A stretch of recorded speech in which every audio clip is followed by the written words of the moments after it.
Line to be completed by Black Ducati. The field is set. This is the last of the day. The Crown Perth Handicap, and they're racing as well.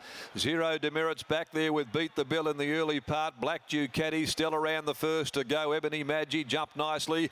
Going forward is Bobcat Johnny with Lauren Tinio as well up there in the firing line early, but Black Ducati is going to lead and lead them comfortably.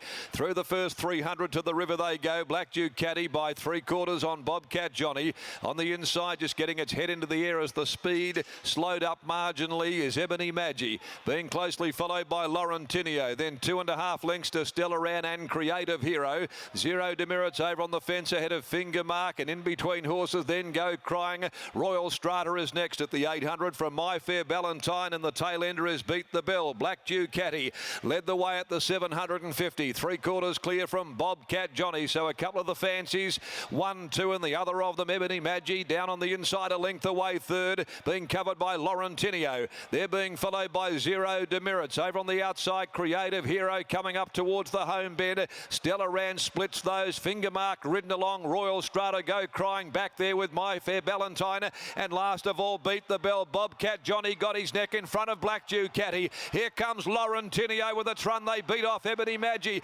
Zero Demerits found a run closer towards the inside. Lauren Tinio, Bobcat Johnny with 100 left to travel, but Lauren Tinio surges away now from Bobcat Johnny and Zero Demerits, and it's Lauren Tinio. Lauren Tinio too good in the last 2 lengths. Bobcat Johnny, Zero Demerits, My Fair Valentine late. Finger Mark Go Crying made ground. Beat the Bell from last, then Stellaran, Royal Strata, Black Ducati weakening noticeably, ran out of juice in the stretch. Ebony Maggie likewise, Stellaran, and after tramping deep, knocking right up to run last is Creative Hero.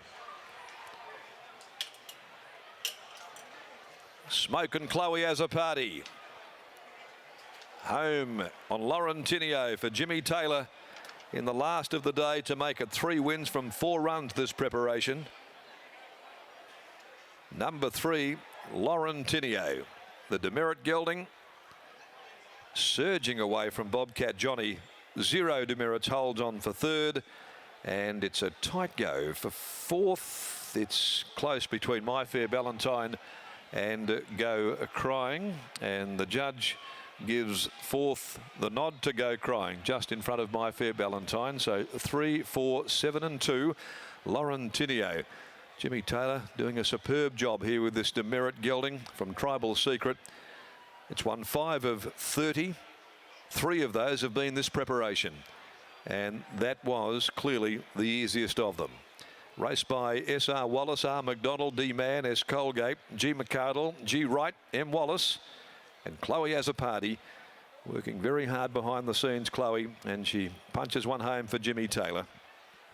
Chloe's been hitting the gymnasium hard lately, and that strength and that balance certainly shown there in the last with a great display. Second home, number 4, Bobcat Johnny by Port Hedland from Our Fair Bella, M.J. Davidson, the owner, trained by Anne King, ridden by Alan Kennedy. And third is number 7, Zero Demerits by Demerit, out of Glammed, trained by Gary Crispin, ridden by Jason Whiting. 2 1/4, a long neck with the margins. The time is 1:30.85 with just the sectional to come to hand, but ran right away from them in the late stages. Lauren Tinio to record a very comfortable victory. Okay, time for a bit of father and daughter time in the yard. Let's go down to Jimmy and Britt Taylor after Lauren Tinio's victory. Britt, bring us home. Thanks, Darren. A brilliant victory there by Lauren Tinio. I'll catch up with my dad now. And Dad, what a brilliant ride by Chloe. The Norton bit added today, and he was a different horse. Last start he pulled a bit hard with Chloe, and she actually suggested putting it back on. She won with it first up with him, and yeah, he's a different horse. He's just so much easier to handle with it. When you were watching him in the run and she'd landed in the position that she was in, were you growing in confidence? Yeah, I love the pace was on. He was off the bit. He was just travelling beautifully. So, no, it grew in confidence as we went. You nominated him for a race tomorrow as well. You feel very justified in your decision to start here today? Yeah, I thought this looked, it wasn't, Bobcat Johnny looked a promising horse, but it is a 7-year-old, and I thought he had the rest covered. So, yeah, it was the right decision in the end. He's just, since he's come back to your stable, he's just been growing and growing in confidence, and another victory here today. He's just happy to be in the stable. I think what I said to Murray, that he just needs room, and I think when he was racing at Geraldton, he just kept on getting held up, and I think Murray jogged him up and had him sort of flying when we picked him up. So, much credit has to go to Murray, because he sort of got him ready for me. Absolutely. Now, Neville Parnham earlier in the day put his hand in his pocket. We are raising money for telethon. He put 1,000 in. Can we have 1,000 from you as well? Yeah, also, and our good friend Matt Fuller, who's a great friend of the racing family, for him to go 24 hours on that bike, he is a genuine, decent bloke. So there's another 1,000 from us. All right, beautiful. Another 1,000 for telethon. Well done. And Chloe as a party will now weigh in. It was a brilliant ride by Chloe to be able to just lock him down. We know he can be a hard-pulling horse, but with that Norton bit back on today, he looked like Chloe had him right under control. Scott? I've got Chloe with me now, Britt. Certainly, Chloe looked to be a different horse in the run to last start. He got pulling for you, but he settled well today. Yeah, absolutely. Last start, when he were 200 metres out the gates, he just charged to the front. I ideally didn't want to be leading that day, and today I had the option to go there, and I thought, I think he's better with a bit of cover, so we lobbed the perfect spot, 1-1, and I knew at the turn I had plenty underneath me, and then when I headed, Bobcat told me, I knew we were there, so... Bobcat Johnny ran you up the track, but it certainly didn't seem to worry him. Yeah, not at all. Like, I was happy where I was, and I knew I had plenty of horse underneath me. So as soon as he headed, he knew what his job was, and he hit the line awesome. Congratulations, Chloe. Well done. Thank you very much.